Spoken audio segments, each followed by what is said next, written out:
Hi, good evening, Dr. Astarbear. I want to pose a question for tonight. Um, and that question is, what if the energy that came from you, right, that you expressed, that you radiated, was stronger than the energies that you take in, right, the impressions that you take in?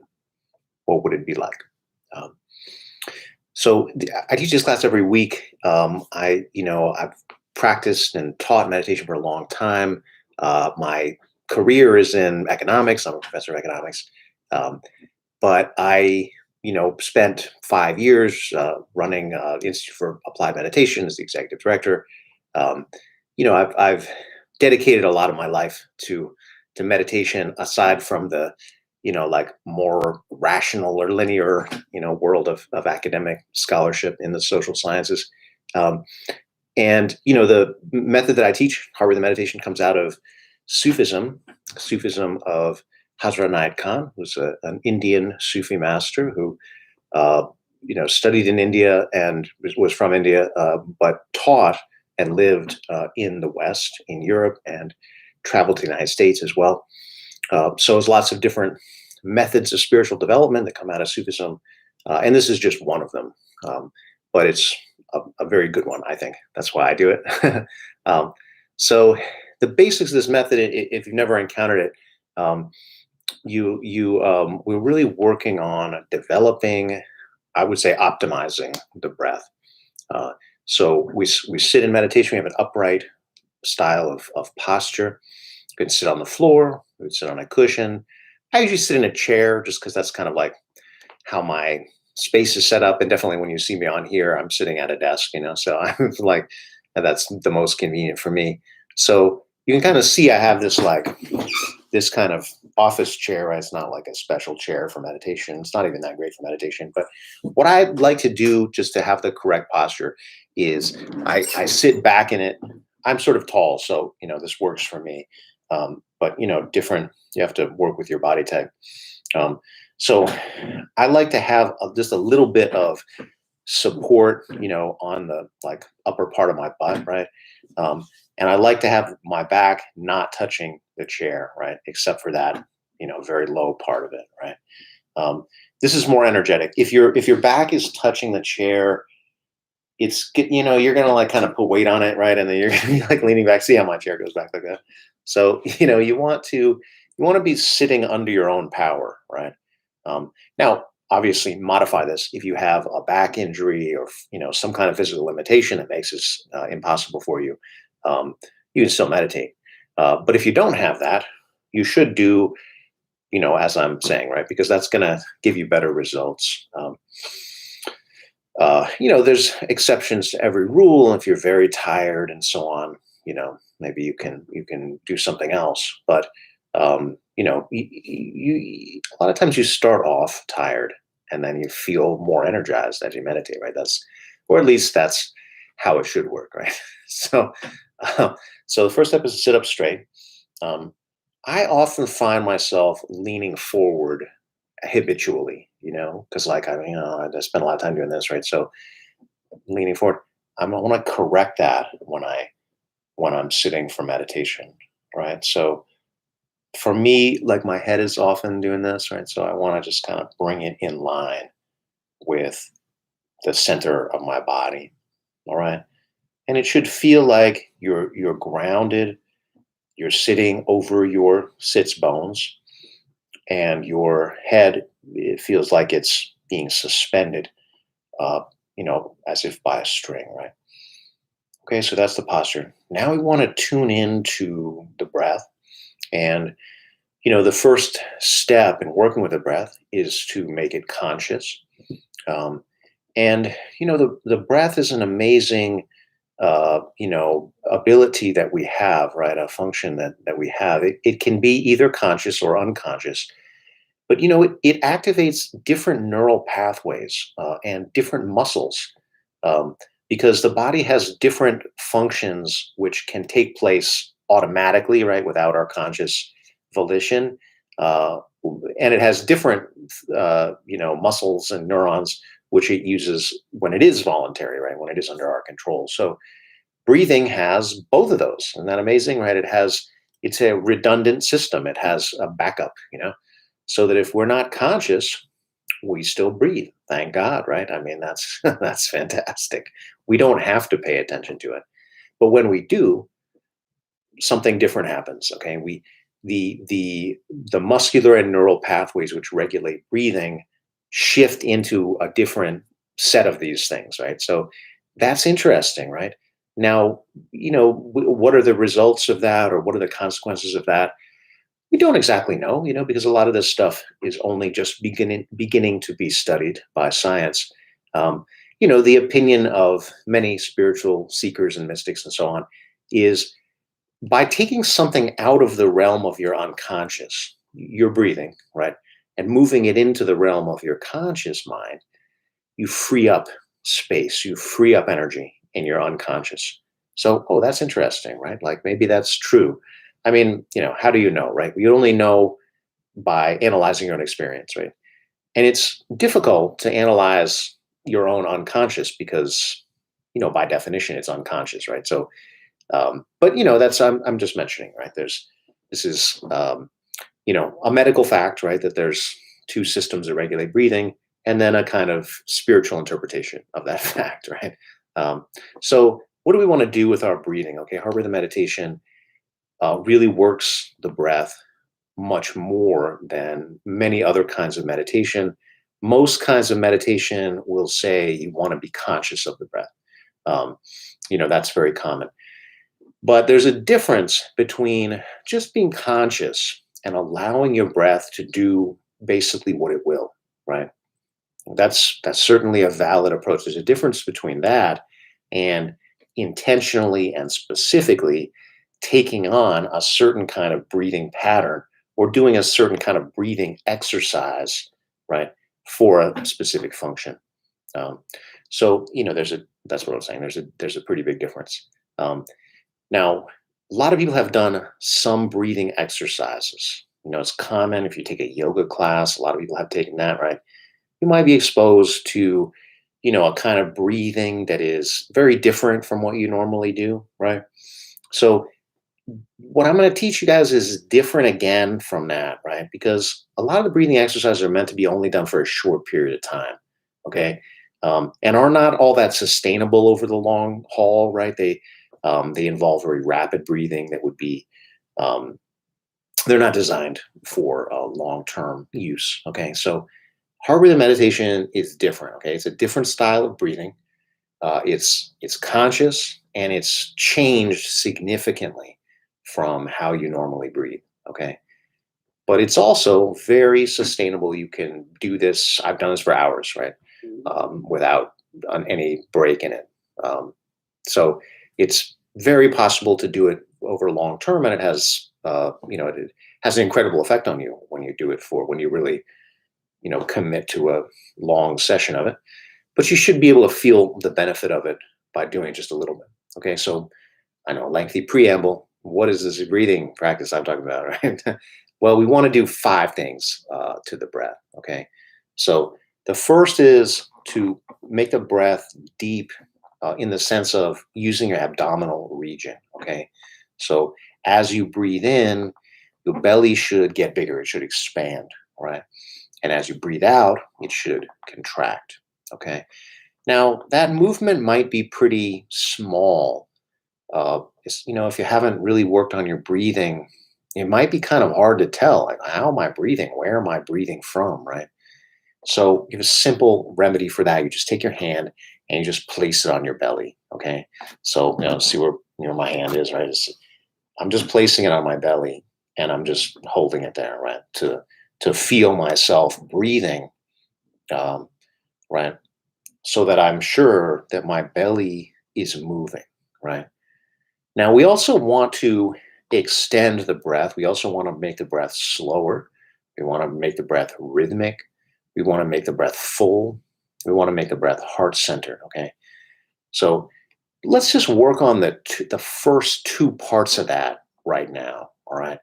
Try this out. You got your hand on your belly. You can do one or both hands. Choose whatever hand you like, okay? Take your upright posture and just take a few breaths. feeling your belly rising and falling. Right? Belly expands as you breathe in and contracts as you breathe out.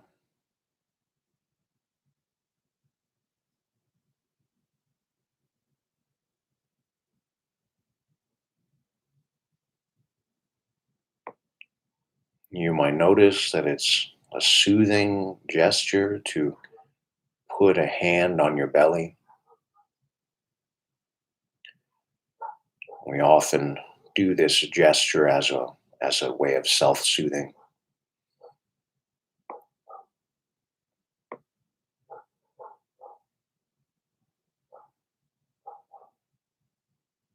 You might notice that it takes you away from your thoughts rushing around and down into your body. And that's good. A lot of times the energy is very high. It's in our heads. It's behind our eyes, right? We use our eyes a lot. We think a lot of thoughts, right? So our energy, goes where, well, I mean, it's sort of, I don't know how to say it without saying exactly the same words, right? I mean, where your attention goes, there's energy going there. Energy is flowing there.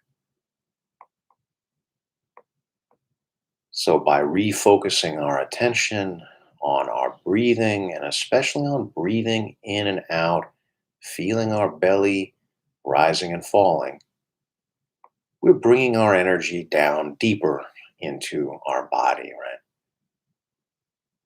Lower on our body.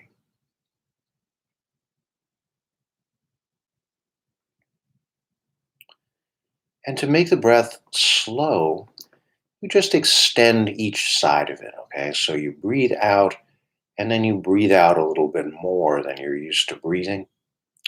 And you breathe in, and you breathe in a bit more than you're used to breathing. And you develop the habit of just controlling the breath, right? So you might notice that the other thing that happens, you make your breath deep, you make it slow, you're also working on making your breath very smooth, right? So the flow of your breath is even, right? There's no breath rushing in all at once and then tapering off. It's like an even flow, okay, like a river, right? So, and we want that, right? We don't want there to be any pauses in the breath. We don't want there to be any interruptions in the breath. We want the breath to flow and we want it to be rhythmic, all right? So, breathing, deep breathing, this is, I mean, what I call it just for short, right? Deep breathing, meaning abdominal, right? Diaphragmatic breathing, as it's called medically, okay? Diaphragmatic breathing engages your relaxation response, right? This is a physiological response. It's very broad based within the body, uh, deals with the endocrine system, the hormonal system. I mean, the heart rate, the blood pressure, all these things are affected by the shift from physiological arousal, the fight or flight response, and that's the state that many of us are in, right? That's modern life. Your fight or flight response gets stuck on, right? So we're just shifting out of that, giving ourselves a little bit of space, right? Dropping that energy down into the body.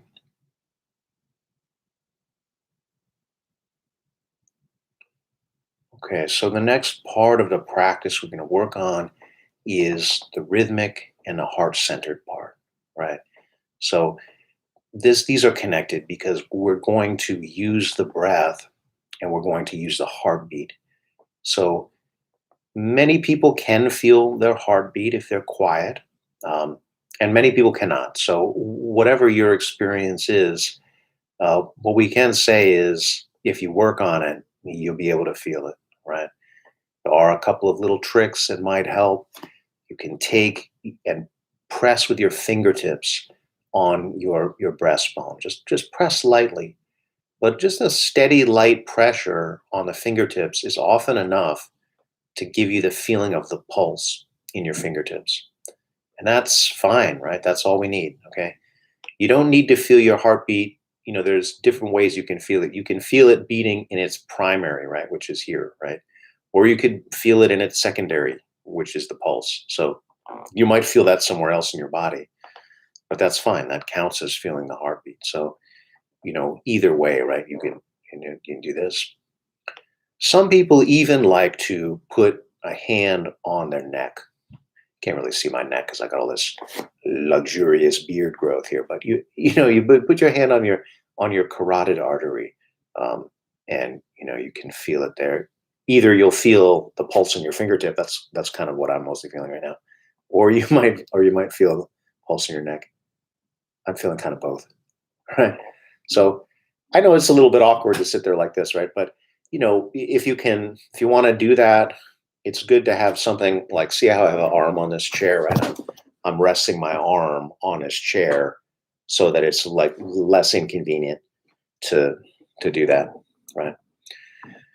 So, right, we want to be tuning into the heartbeat here. That's the bottom line, and bringing it into rhythm with the breath. Okay, so you might try. There's different rhythms that you can try out, but we want the same number of beats on the inhalation as we have on the exhalation. All right. So, for example, it's 8 beats in, 8 beats out. All right. Now, I know this is difficult. I know this is much more work than you're used to putting into breathing, right? Than you're used to putting into maybe anything, right? Or certainly just to paying attention to what's going on inside of your body, right? Um, so I get that, right? Um, you can also, you can press with the fingertips. You can also press with the palms, right? Or just hold the palms here.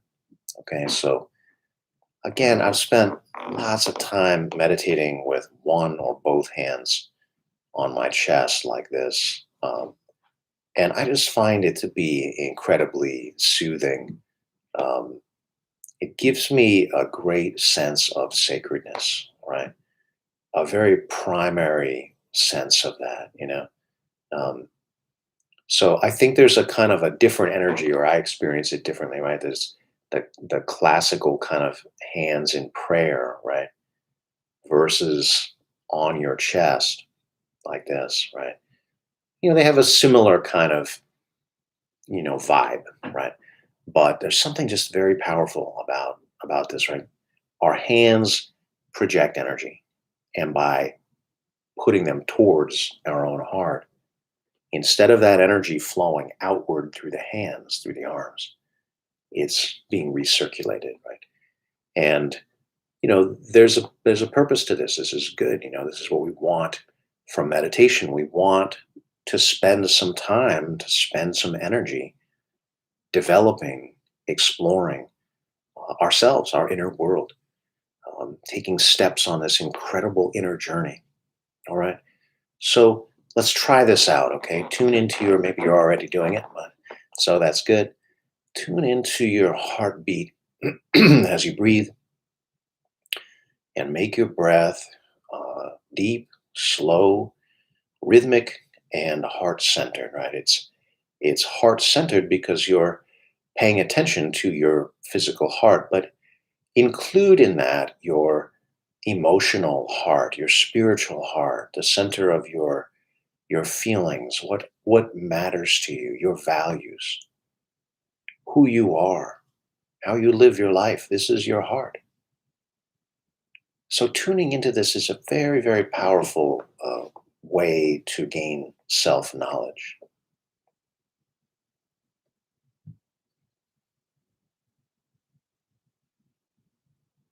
With every breath you take in, your heart is drinking in the energy and inspiration of your breath.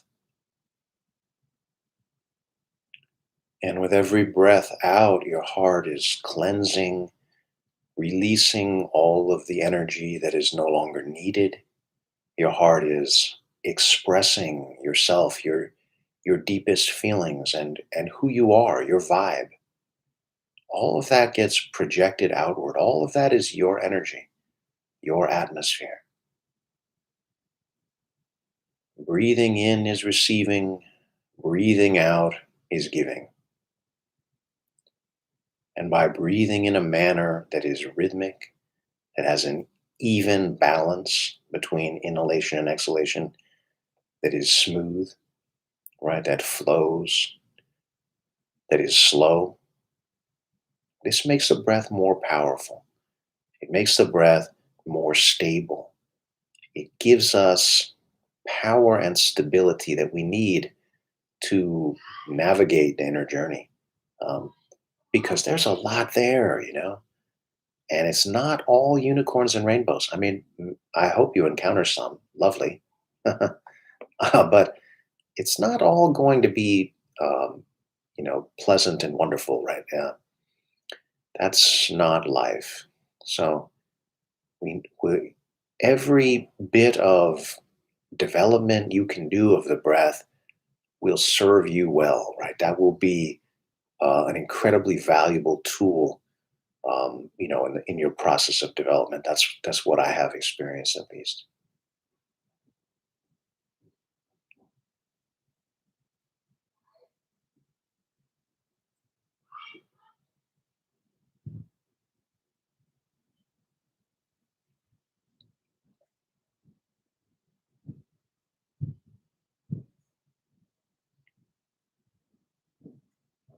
All right, we'll end our first little session there.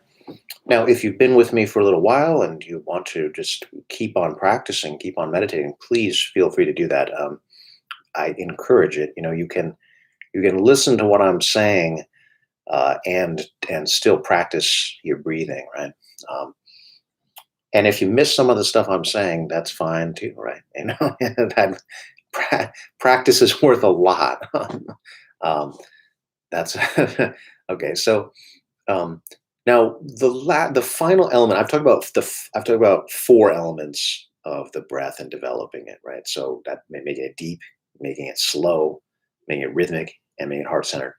The last aspect bears a little more conversation, bears a little more discussion, a little more thought. Okay, that is making the breath full. Okay, now what do we mean by that? What we mean is using a lot more of your voluntary lung capacity than you normally use when you're breathing. Um, you know, we the size of your lungs is a function of the size of your body, right? The size of your, torso, your chest cavity, right? Because the breathing mechanism works by the muscular action, right? Changes the shape. It changes the shape of your chest cavity, creating a partial vacuum, and that's what draws the actual air in, right? So all of the muscles which regulate that, right? The operative muscles basically go from your hips to your collarbone, right? There's a again, you can't see my collarbone; it's hidden behind this, but it goes right from it's a lot more than you might think, right? So if we want to use more of our voluntary lung capacity than we normally use maybe about 5%, maybe 2%, maybe 10%. I mean, it depends on the person a little bit. It's a small fraction, right? Um, and if this whole distance represents our lung capacity, like this, right, from the top of the screen to bottom of the screen, normally we just kind of hang out in the middle, right? We just breathe like this little bit. We never get all the way to the bottom, and we never get all the way to the top either. We just stay in the middle and do a little bit of movement, right? A little bit of breathing in the middle. So if I say to you, breathe more fully, um, it's actually a really big ask. And I recognize that. It's a complete retraining of your breath, right? And there's only one person that can do that. That's you, right? If you want to The other parts, the first four things that I said to do, also involve a retraining, but it's an easier one for the reasons that I'll explain shortly. Okay. So when I say to you, shift your breath and breathe down deeply, that's familiar because that's what happens naturally as you relax anyway, right? Like if you just chill for a while, your breathing is not going to be up in your chest once you relax a little, right? It's probably going to drop down to your belly. So because that's just what happens physiologically, right? Like once this is why we like to chill, right? I mean, once you relax a little bit, it's just a natural thing that happens. It certainly is going to happen when you fall asleep, right? You fall asleep, you're gonna be breathing diaphragmatically. That's just watch somebody who's sleeping. Watch what part of their that's kind of creepy. Maybe don't do that. But you get what I'm saying, right? Breathing in the belly is familiar. Okay, breathing more slowly. Okay, maybe that's a little bit less familiar, but that we take faster breaths. We take longer breaths. It's not like so out of bounds, right? Um, uh, Now, feeling your heartbeat. Okay, that takes a little more effort, right? Um, and counting the beat of the heart, making that rhythmic. Okay, that's more technical. That's more of an adjustment. But learning how to breathe fully blows all these other things out of the water, right? That's why I'm taking the time to talk about it separately, right? Um, because it's much, much, much harder to do. Um, why? Why is it so difficult? Why is it so hard to just use more of your lung capacity? Um, it's hard to do it on an ongoing basis. Like any one of us, we go, I'm going to prove Dr. Bear wrong. I'll do it right now. Okay, I just took a much fuller breath, right? Great. But remember, this is still meditation, right? We don't want to forget all the other stuff that we established with the breath, right? We still want the breath to be smooth, under control, right? We want it to be rhythmic, right? We want it to be, slow. We want it to be heart centered, all these things. So we don't want the breath like that, right? We don't want to forget all these other things. And yet we want the breath to be more powerful. That's the purpose. That's what the full breath gives you. It gives you much more power, right? It also gives you more time to fully appreciate and understand the breath because there's a tremendous amount there. The energy of your body, your mind, your spirit, even goes through a profound transformation just in the inhalation, right? The beginning of the inhalation, as it matures and reaches its kind of midpoint, right? And then as it continues and reaches the end, becomes much more powerful, right? The energy of that builds. So if you take a fuller, longer breath, you have a lot more time in order to appreciate what's happening. And also, by making it fuller, you are going as far as you can with it, right? As far as you can go sustainably, right? Knowing that you're going to take another breath and continue this, okay? Um, Now, why is it difficult to do this? Um, first of all, it requires retraining. So you have to take something that's unconscious and make it conscious. You have to pay attention to your breath every second. Otherwise, you're going to stop doing it, right? There's, you know, it's like, it's like anything that you're doing that's difficult, that's completely under your voluntary control and completely, like it's completely voluntary, right? If you take your mind off of it for a second, you're probably going to ease up on it, right? Like, I mean, that's just kind of human nature. So what happens is you ease up on the full breath, your breath gets smaller, right? Because that's how you're used to breathing. So, okay, it requires a lot of concentration to repattern your breathing. Now, over time, it will require less and less concentration because using the rhythm becomes a kind of second nature, right? Um, like how a musician, can, get good at playing their instrument, and then they can kind of just play, right? Um, they don't have to give it complete 100% of their conscious thought, right? That is what we want to get to with the breath, okay? Now, there's another reason why the full breath is difficult and why it's going to bring up issues. Um, and that is because to really do it, you have to breathe out all the way first, right? You have to breathe out all the way first. And this brings up fear, it causes a physiological reaction in the body, right? So, like I said, we never really breathe all the way out. We always just stay in the middle, right? We don't get close to empty. Being close to empty, zero breath is life, right? So zero breath is death. So we don't approach death. We just, we breathe in here, right? Here's zero. We don't go there, right? When you go there, it brings up fear. I mean, that's 100% true for everybody that I've ever taught this to, right? For myself, absolutely, right? I'll just stick with that, right? That's the one person I know whose experience I know very well, right? It brings up fear. There's just no question about it.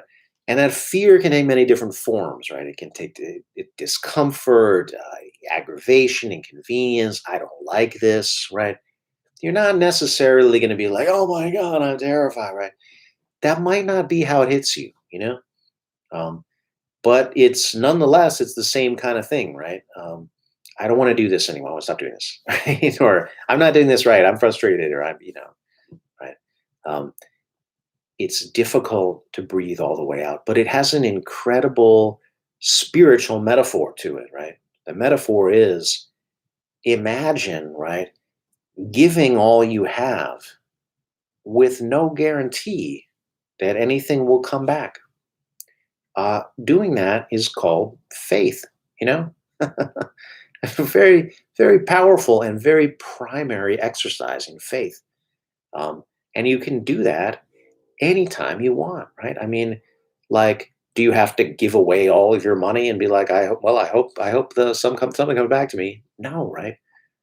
Give out all your breath, and then, right, see what comes back.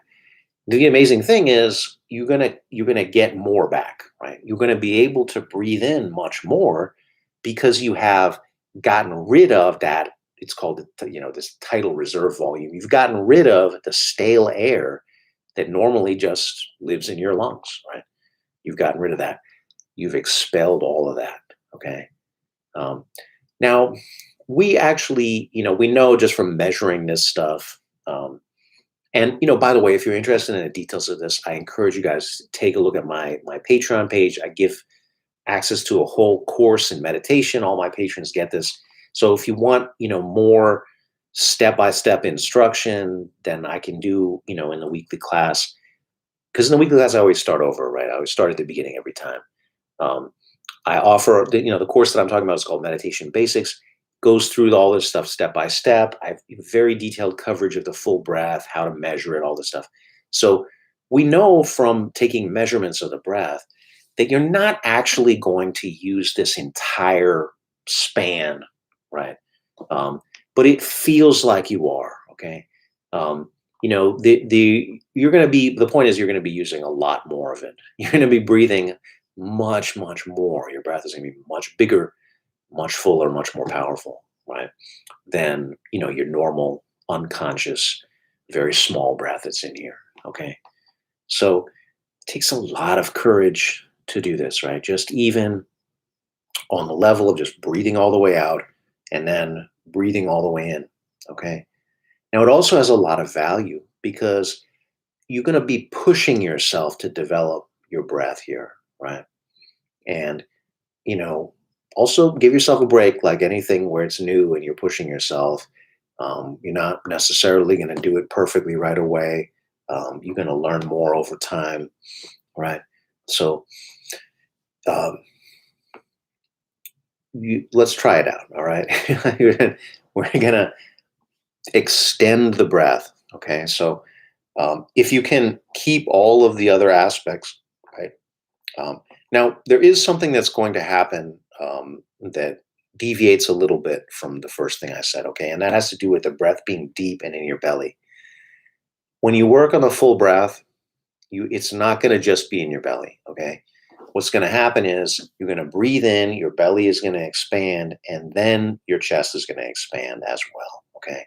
So, like I said, the entire from your collarbone to your hips, that's the whole area of the breathing mechanism, and you're gonna feel some movement in all of that, okay? So, what I like to do just to kind of get a sense of this is to have one hand on the chest and one hand on the belly, okay? Because in that way you'll be able to get a sense of, and you have one hand that's up higher, you got one that's lower, okay? So let's just try this out, okay? Take your upright posture and work on the full breath, all right? Breathe all the way out. Feel that belly really contract toward your spine.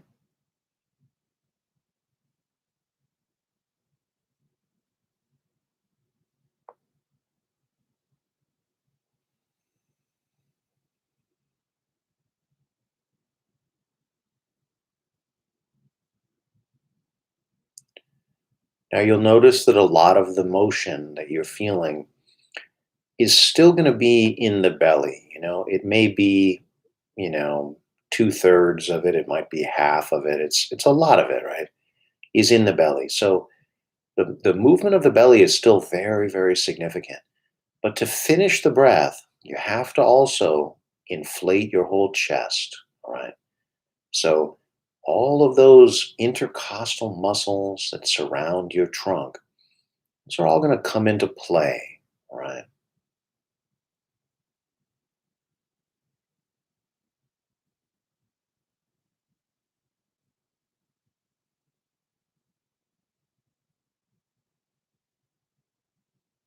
We have an easy way of working with this. If you have already been feeling your heartbeat and bringing that into rhythm with your breath, you just extend that. Okay. And there's two different ways to extend that. Okay. One way is to breathe more within a given count. Okay. So if you're doing 8 beats in and 8 beats out, for example, it's a rhythm that I've suggested to you. You don't have to use that. You can use some other one. But if you're using that, you'll notice that you can breathe more within that rhythm, right? Because the question is, how fine is your breathing, right? How much volume of air, right? You're breathing in and out through your nose. How much air is being exchanged, right, within that time? Because, if it's 8 beats, that's the same amount of time, right? But you could be breathing more, right? You could be within that 8 beats, really focusing on compressing, right? As you breathe out, squeeze all those muscles, right? It's going to feel like way more work than you put into breathing. And you're going to be like, oh, this doesn't feel right. This is wrong, right? That is because you're trying something new. And also because as you breathe out, it touches on the fear. Okay. So keep going. Okay. Breathe all the way out. Squeeze, especially the abdominal muscles harder than you think you need to. Visualize your spine. Okay, so this is your belly. Visualize your belly going all the way to your spine. All right, it's not going to happen, but that's the energy that you need. Okay, that's the right. You're expelling all of the air that you can. All right, and then when you turn around and breathe in, you want to keep that control on the inhalation. Okay, don't let it all rush in at once. Control it. Okay, so you've contracted your belly, you've squeezed out all the breath.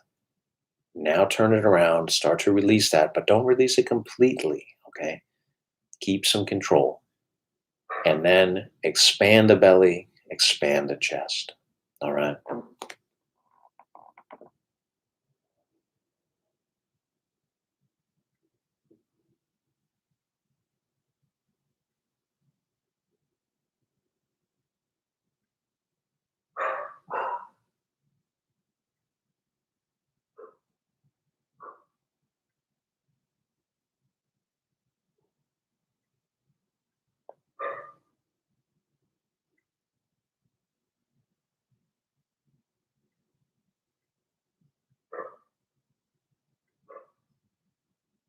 All right, now we want to add some energetic content to this. We want to add some emotional content to this. Meditation is like music, okay? The If you're not doing it with feeling, well, you know, it's not going to be very good. So music without feeling is just going through the motions, right? We want that feeling to be there, okay? So how do we do that, right? This is part of making the breath heart centered, right? We got to engage our hearts. We have to engage our emotions. So you think of someone who really matters to you, right? It doesn't have to be a person. It could be even an idea that you care a lot about, right? It could even be an activity, right? But there's nothing like a person, right? That gives us that sense, right? So you just visualize this, okay, as you're breathing and you're working with the breath very diligently, breathing all the way out. Just imagine that you are giving to this person. And when you really care about someone, when you really love someone, you want to give them more. You know, oh, if only I could really give to you what you deserve. I would just love to see that. I would love to see that. And then as you breathe in, just imagine that your heart is receiving love, caring, support, respect, however it is you name it, right? So all just different names for the energy, right? Breathe that in, take that in, right? Recognize that to be the other side of the equation, right? If you only give and never receive, that's very unbalanced, right? That's not how relationships are, right? You have to take it in. You have to give the other person the opportunity to give to you as well, right? It feels so good to give to somebody, you know. Don't you want them to have that same opportunity, right? And it feels quite good to receive as well, right? We need both of these things. Our hearts long for that. Our hearts long to give and they long to receive. So just visualize that, right? Your heart is giving, your heart is expanding, and your breath is much bigger. There's much more to give there. And of course, the energy of your heart can never be depleted. You are giving in a way that is inexhaustible. You're tapping into the infinite love that is your nature. We get depleted when we are in touch with our personal side, right? We're in touch with our infinite side, and we cannot be depleted because that's what infinite means, right? It's unlimited.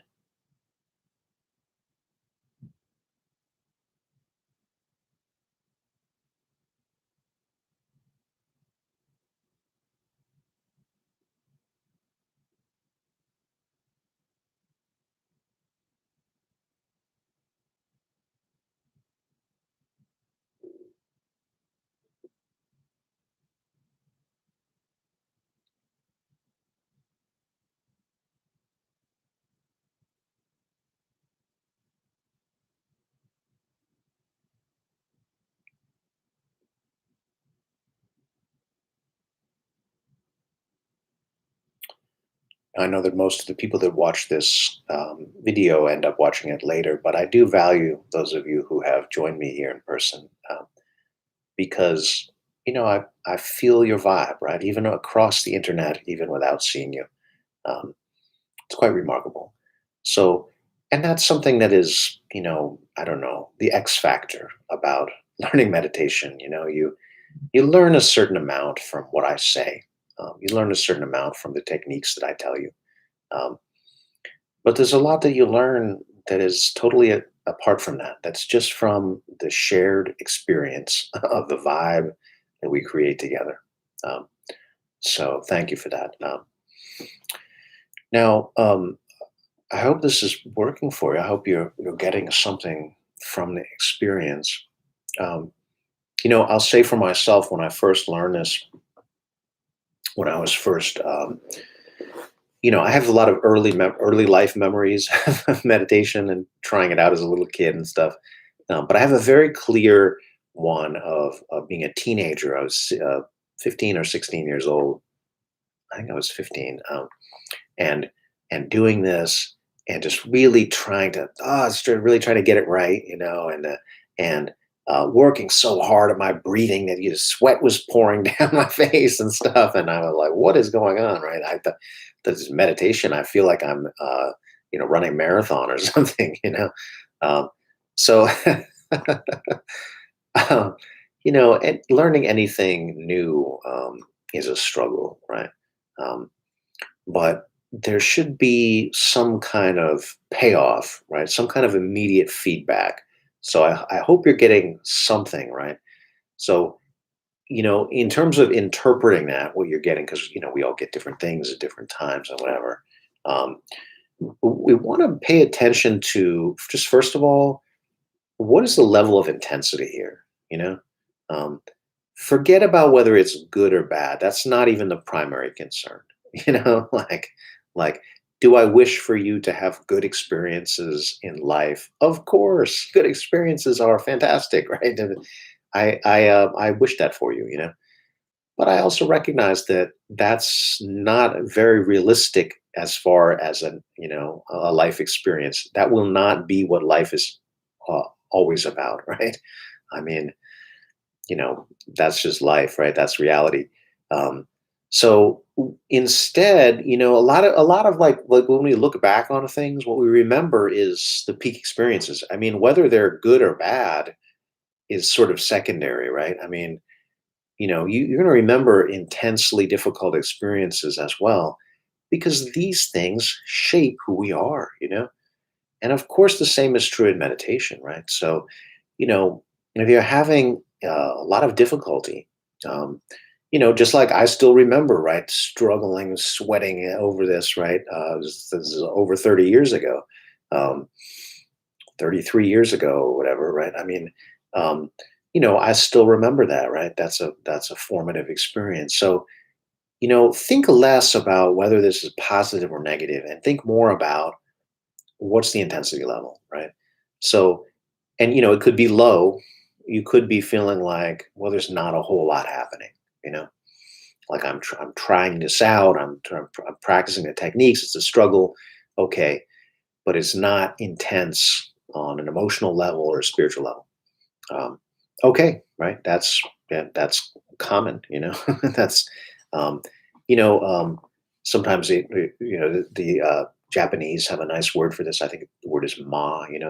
Life is composed of a lot of ordinary moments, um, and that happens in meditation as well. There's some ordinary moments. There's some mundane moments here. Um, Not every moment is going to be one of shattering realization that changes who you are and how you think about things. You will have those experiences if you stick with it, yeah. But they won't all be like that, We wouldn't be able to handle it, I mean, it was just uh, there's only so much intensity we can actually deal with, Um, so low intensity is okay, right? Just consider that every moment you spend doing this, you are strengthening the foundation of this practice, right? So you learn how to do it, and then you have to keep on practicing it to keep those skills and to keep developing them and keep progressing. All right. So, the skills give you a foundation, and then you can use that foundation to, again, explore your inner world, to work with whatever it is that your pressing need is at this time, you know. Um, that's going to change as you go through life, what I was looking for from meditation, as a young person, as a teenager, is very different from what I look for now. Um, because we change. I mean, we that's the point of this whole thing, right? To learn about ourselves, right? To learn what qualities we have, and not just our limited individual qualities, okay? To learn about our unlimited qualities, our perfect qualities, our eternal qualities. These are the qualities of our souls, okay? The nature of our soul, okay? What do I mean by this? The soul is like your blueprint of your being, right? It exists on a level of pure potential, okay? It doesn't know anything about limitation. It's not of this world, okay? Um, so, but your soul comes through in the qualities that you know about yourself, right? In your personality. So we have like a side of ourselves that's unlimited. We have a side of ourselves that's limited. We cannot truly know ourselves. We cannot know who we are without knowing that unlimited side. Okay. So a major part of what meditation is for, what it's about, right, is to cultivate that experience of the unlimited. All right. Um, and we can experience that when we're ready. So a mundane moment, even a lot of these, is fine. It's to be expected. But you might notice that there's still a lot of benefit. Like, I have these meditations that are mundane. This happens to me. I mean, I've had some absolutely mind blowing experiences, and those mind blowing experiences are common, actually. Right? I often sit down and just um, have and just an utterly incredible experience. That's commonplace for me. But that's not all the time. That's not there's plenty of ordinary meditations. I do experience that, right? Um, so, and that's okay, right? What do I get from it at the end of it? Well, I feel stronger. I feel clearer. Um, I feel less anxious. I feel more in touch. I feel more in tune with nature. I mean, like, and these are good things. It doesn't have to be fireworks and whatever, right? It doesn't have to be some kind of laser light show going on inside for it to be immensely valuable, right?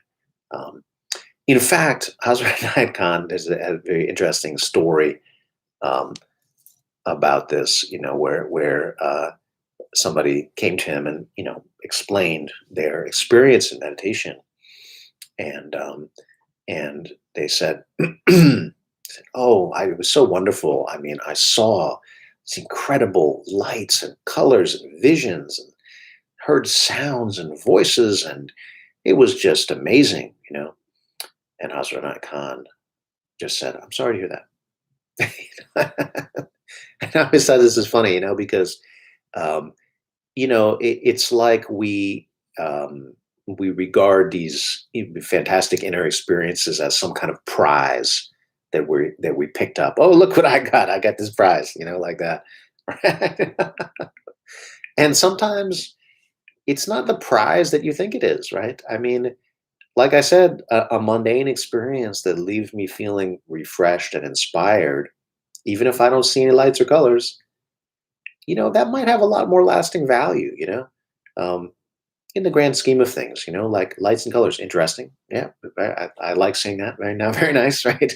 Um, but it's only one of the things that can happen, and it might even be something that only kind of happens on the surface. I don't know if any of this is making sense to you guys, but it's. I mean, I don't want to suggest that any of these are good or bad, right? That's not what this is about. Okay, whatever we experience is meant for us, right, at this time. So, and that itself is another, statement of faith, right? Um, Meditation should build your faith. You should be raising the question: what do you have faith in? What does it mean to have faith? What is that? You know, um, Everyone's answer is going to be different. You know, you might say, well, I don't have faith in some imaginary, guy with a beard that, lives in the sky or something. I don't believe in that, but I do believe in myself. Perfectly good answer. Great answer, actually, right? I mean, um, the question is, where do you place your faith, right? That's knowing the answer to that is very, very important, right? And so It's a question I encourage you to ask, right?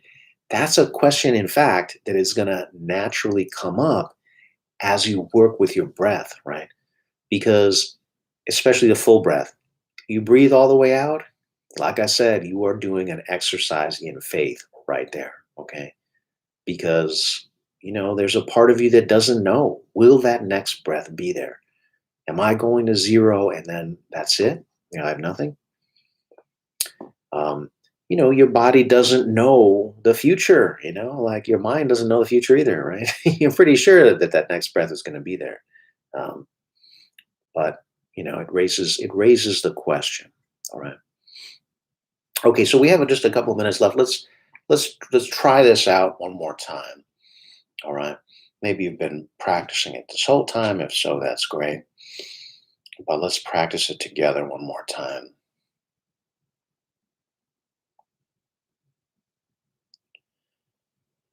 Make your breath deep, slow, and rhythmic. Take your nice upright posture. Breathe all the way out, contracting the muscles of your abdomen, muscles of your core. And then breathe all the way in. Expand your belly, expand your chest. Really challenge yourself to take in more energy, more inspiration, more love. And you might notice which side of the breathing is more difficult for you or causes causes the most intense feelings or or which side feels more comfortable. That's all very valuable parts of the of cultivating the self knowledge here.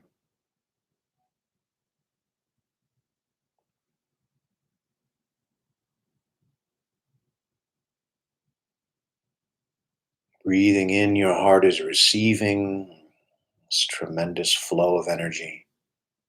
Breathing out, your heart is expressing, is radiating, is giving.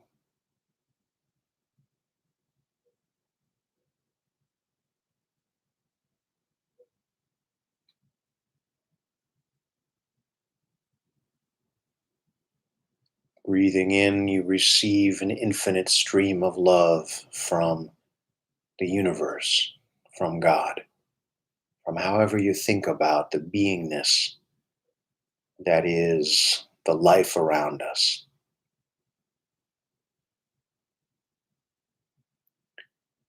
And breathing out, you give all that you have, knowing that giving all is a flow of energy that has tremendous power, that expresses who you are, that develops who you are,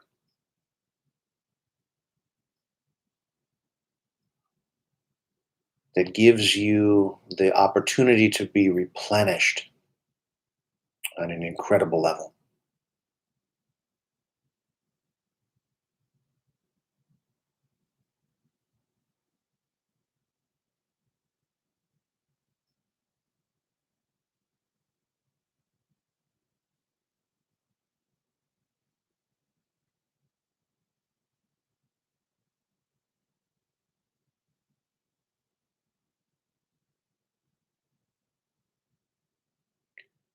And when you really develop the breath, you will get this feeling, right? That I posed this question that I posed to you at the very beginning of class, which is what if the energy that was being expressed from your heart, that was being radiated from your heart, was more powerful than the energy that you take in, right? What if that were what if that were true? How would life be different, right? That you have a greater influence on life than life even has on you. Now, it's always going to be a two-way street, of course, right? But we have a lot more power than we realize. We're used to feeling small in the face of life because we're so aware of our limitations, right? We're so aware of how limited our strength is, our knowledge is, our every attribute we can think of is very, very limited, right?